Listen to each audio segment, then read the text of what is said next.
bevo.com. Tim, in 1982 you were fired from Waterstones and you were given £6,000 compensation for that. You then took £100,000 worth of venture capital money to launch Waterstones.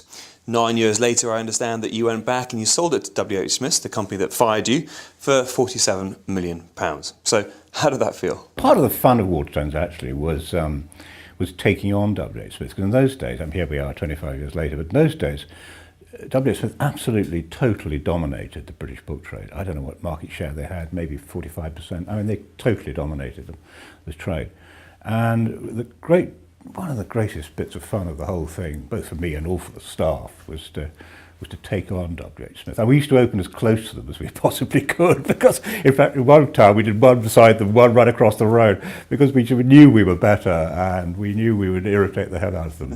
But how did it feel? Well, it felt great. And in fact, there's a tiny story in that, because when Smith made their offer, which was a sensational offer at that time, I added 1 million to the price. It was 46, and I added 1 million to it for the insult of having been fired. And I must say, hugely to their credit, the Smith chairman laughed and added 1 million to the price. So there was a certain pleasure in the whole thing. But that was actually, lying within that is a tale about the whole fun of starting companies, really. It's the fun, it's the competition, it's taking people on, it's taking the big people on, head on, and trying to beat them. So Tim, why was Waterstones so successful? What is it that Waterstones were offering that W.H. Smith wasn't at the time? But the whole book trade's moved on enormously over the couple of decades since, and we'd have to go back to the early 80s. I mean, Smith's first thing about the book trade in the 1980s is that nobody was allowed to cut the price of books. There were two product groups which were exempt from the 1967, I think it was, Retail Price Act.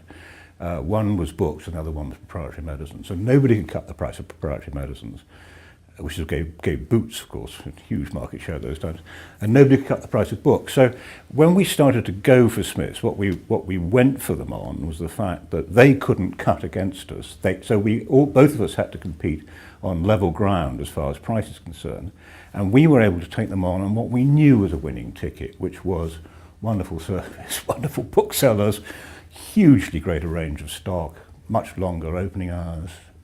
We were one of the earliest people to Sunday trade, even when it was illegal. Sunday trade had run Britain, and really challenging councils to close down a bookshop on Sunday afternoon, and very few of them wanted to do that. So just its service, quality, and Smiths were wide open to it. They were very much a huge chain. One of the dangers of Waterstones now, of course, is Waterstones is itself now a huge chain. It's very difficult to keep the standards on. But they were bogged down in a decades-old, very self-satisfied, I think, frankly, way of marketing and selling books, and they were sitting ducks for us, really. bevo.com